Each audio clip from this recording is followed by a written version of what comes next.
Okay, so there was a video I just watched that I thought was really good. Um, and I want to talk about it. I thought there were things that were said. I didn't watch the entire video.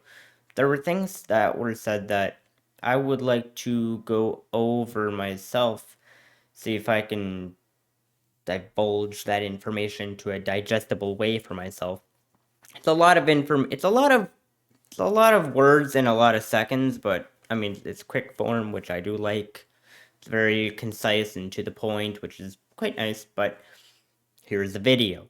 I need you guys to realize that a crush is simply a lack of information. At the root of infatuation, there is a fantasy that you want to fulfill. You have a desire. And every single desire in life has a solution and a problem. Your mind is filling in this person as the solution to a certain problem you have in life, whether you're aware of it or unaware of it. And the goal of this video is to not sell you some idea that you can never have a crush again or that this crush is a bad thing, but use this idea that people play off of your fantasies to your advantage, to maybe lure in your crush, to fulfill out the desires for yourself. Because a desire without fulfillment is simply delusion. And I know everyone nowadays wants to talk about, oh, be delulu, be delulu. You guys are being delulu in the completely opposite way. Being delusional is an art because you feed off your own fantasies, but you do this in your brain. You don't need to tell everybody exactly what you desire. Because when people know what you desire, they can use it to their advantage. And they often do without even realizing it. You might say it's manipulation, but I say it's human nature. People play off of your fantasies. If your crush knows that you are interested in them, that person might string you along to get your benefits. And there is a time and place for emotion. You can't help how you feel. In fact, your feelings play a crucial role in identifying why you want the things you want. If you have a crush on someone that you can never attain, maybe that's just a quality that you want in a relationship.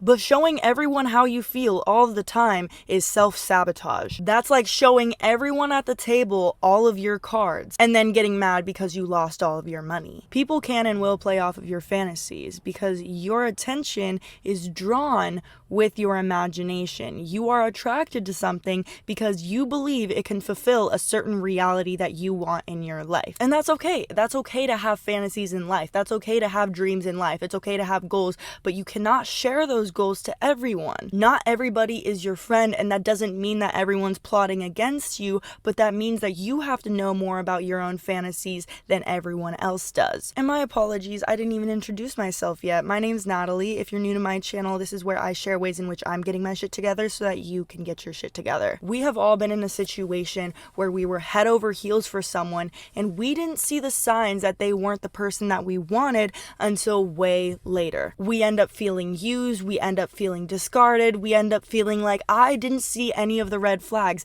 Maybe you did see the red flags, but you just breezed past them. It is nobody else's fault that you ignored your own intuition. If you have a crush on someone and you want to attract them, you need to make yourself feel like the object of desire. And you do this by creating space. Be selective with the attention you give people. Don't give everyone the same amount of attention. And use your absence to your advantage. You might have noticed that when someone doesn't text you back or all of the sudden goes ghost, you become more attached and attracted to them. And that's because they're playing off of your fantasy. You're now wondering, what are they doing in their free time? Are they texting another person? Did they forget about me? I must not be that important. Again, you are showing someone your cards. You are showing, hey, these are the things that make me feel important and I see you as an object of desire. And this might not even be conscious either. This person might just be busy, but you see how their lack of presence in your life leads you to spiral about all of these fantasies of what they're doing. This person might not even think like this, but the way you're obsessing over this person is because you're not checking in with your own imagination and how to redirect their energy back to yourself. Get busy. Stop waiting around for a text. Go to the gym, go to work, go do something. Entertain other people for God's sake, but don't you dare wait around and let someone play off of of your emotions. If imagination and fantasy is the key to people's infatuation or obsession with you, then security and familiarity is a concoction for disgust and contempt. Have you ever been around a person so much that you are so sick of them and you just can't even look at them? They're getting on every single one of your nerves. A crush is just a lack of information, and once you know this, you can analyze, okay, what am I imagining this person to be and why am I attracted to this? Because your infatuation with someone doesn't actually have much to do with who they are as a person. It's your projected qualities that you are assuming onto them. Who does it remind you of? What patterns in your life are repeating itself? When you don't answer these questions for yourself, you can get in a cycle of assuming that everyone else is the problem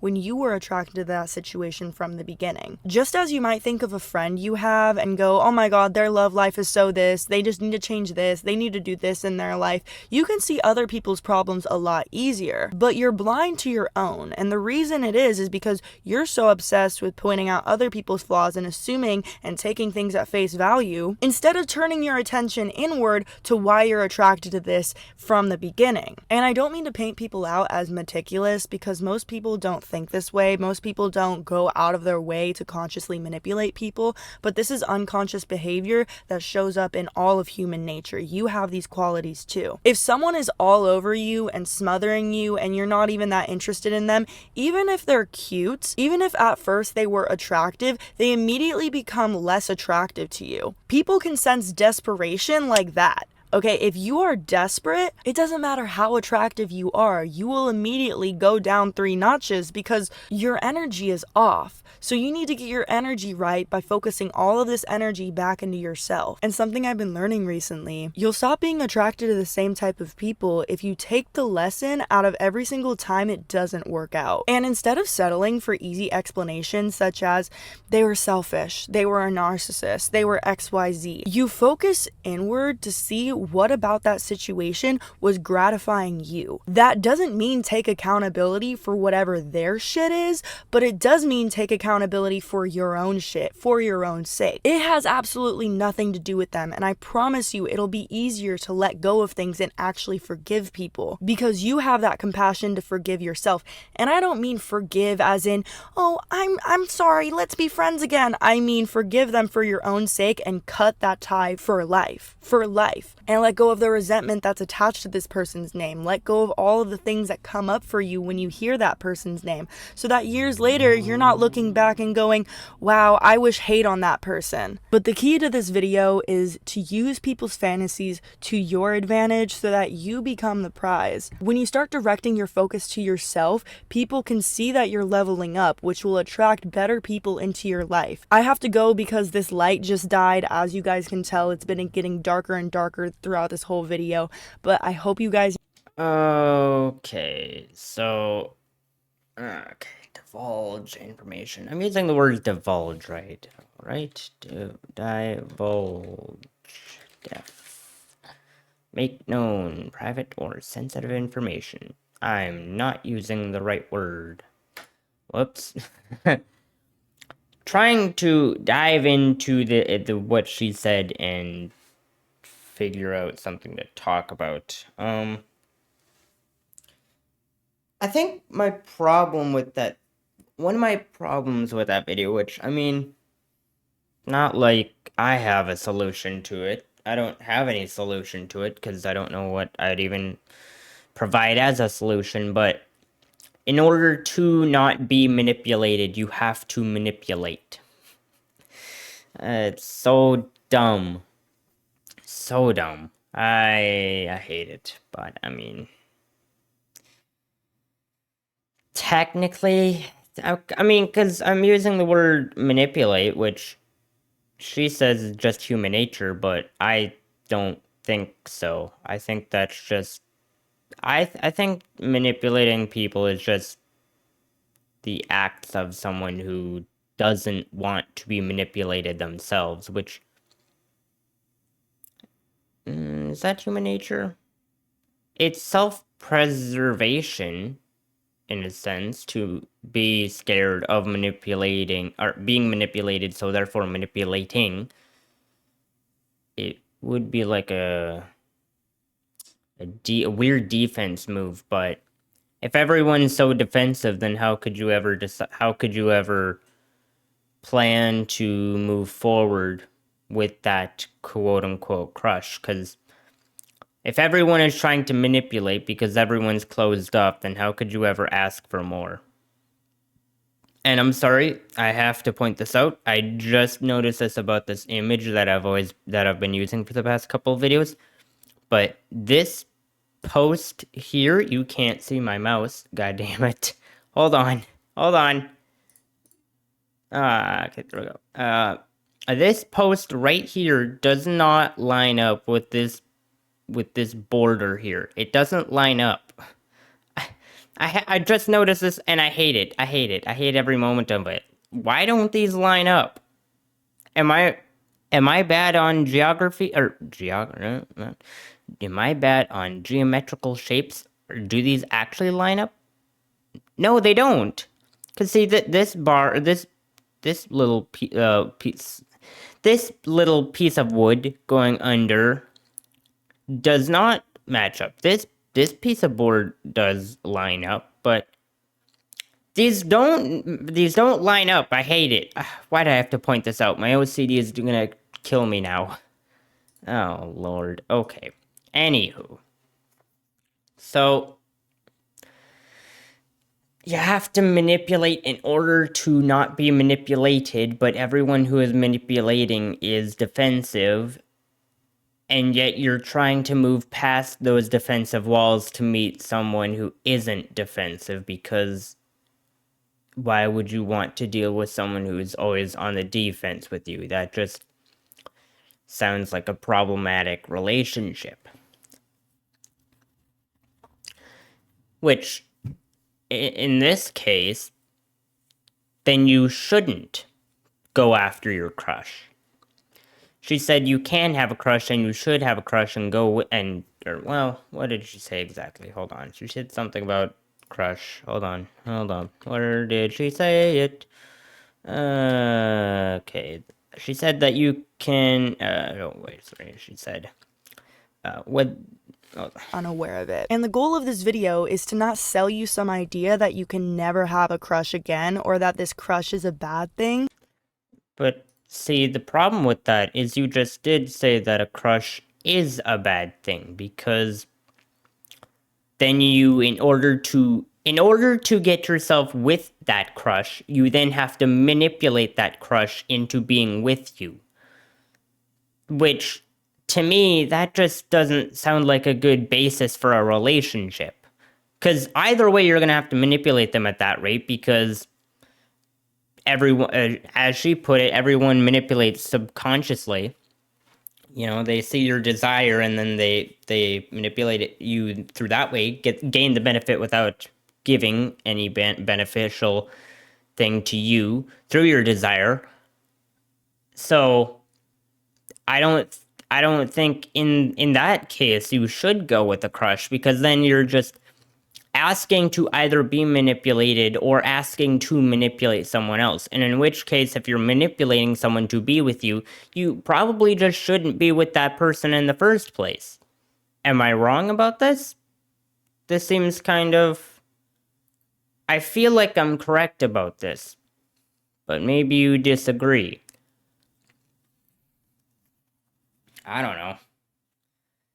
Kind of just seems weird. And I mean, you know, after watching the video, I've watched a couple videos. I started thinking my brain about how you would go about manipulating that crush, and it brought up old thoughts in my brain about I forget who I was watching, what I was watching, what I was doing. It was like a whole minute and a half ago in my life, but I was watching a video of this dude who is saying, go talk to every girl in a club except for the girl that you actually want, which that would, by sense, bring space to yourself from that person who you want. Because you talk with everyone but that one girl or one person that you want, which would bring a weird air to both of you. asking why doesn't he want to talk to me but talks to everyone else. It does give a hint of mystery and slight desire to want to have a conversation with you, but in a sense that is just as that's also manipulation, is it not? You know that you want them, but you have to manipulate them to want you. I don't know. I don't really like that. But it's a wishful thinking, but I know I'm wrong on this. I know I'm absolutely wrong because I mean, am I wrong? Yes, I am wrong. Okay, what I'm thinking is you have to manipulate, but I don't want to manipulate because why should you manipulate if you want to be in a relationship? Because if you want to be in a relationship, then you shouldn't manipulate because manipulation is a bad foot to step on. Or start stepping on. Am I wrong about you shouldn't manipulate? I don't think I am. But if you have to manipulate, then what choice is there otherwise than doing that? I don't know. That's something I have to think about myself, I guess. But I mean, what she says is a very good point towards the end of the video. Is about like how when someone, I forget exactly what the word was because I'm stupid. Forgive me, please. Where did she say it? Oh no, I have to go through an entire video. Oh, right here, look at that, perfect. Behavior that shows up in all of human nature. You have these qualities too. If someone is all over you and smothering you and you're not even that interested in them, even if they're cute, even if at first they were attractive, they immediately become less attractive to you. People See, now there's where I have a problem. Because this has happened to me. Which I don't even know what that means about me. But that has happened to me before where someone is desperate. Or I have dealt with someone who is desperate for being with me, perhaps. I feel really weird saying that, knowing the context I have. Ugh.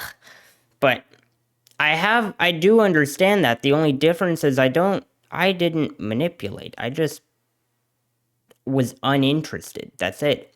I didn't use their desire for me in any form of manipulation. I didn't try to gain a benefit because there was no benefit to gain in my brain.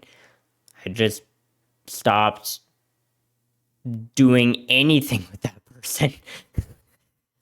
Which, I mean, aside from, remove the whole entire manipulation part about how people do it subconsciously, quote unquote, even though I didn't do that through someone else's desire of me, anywho.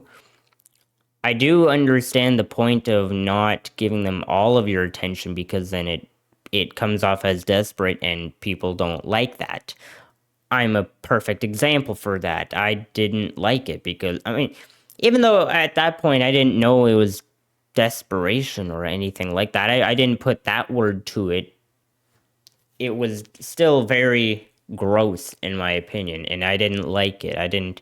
Did not jive with me. I didn't like it, but I didn't manipulate. So, is it human nature to manipulate? I don't think so. I didn't manipulate. It just happened. You know what? I'll have to think about this on my own. I might come back with a different video on this whole entire thing. Try and break this down on a larger scale if I can. This would be kind of an interesting thing to break down. But if you liked my short commentary on this video that I reacted to, I don't know if I'd qualify it as a reaction. I mean, I did react, I did watch it and then talk about it, but I didn't react while watching to it. You know, actually, go down in the comments and tell me, do you prefer this style of reacting to where I watch the video or play the video for you guys and then react to it afterwards? Do you prefer that, or do you want me to react to the video while I'm watching it? Because it becomes a lot more janky. I mean, especially for this video because her style of video was a lot more quick and short form. It was very to the point, is what I'm trying to say, which it wasn't very easy to. I tried to record this the first time, and each time I tried to find a point to jump in, it was so weird and janky, and it just didn't work. So I had to do it for this video to, or like had to react at the end after the video on this video specifically for that reason, but I could have theoretically jumped in during the video to make reactions. So yeah, go down in the comments, talk like would you prefer if I did react content like reacted while watching the video or after watching the video? Because I could do either or just as well. And yeah, if you want, hit that subscribe button to join the bread bag community, and also hit that like button so that people who may not have seen this video can now see this video and join the bread box. But I hope to see you in the next video, and until then, have a good one.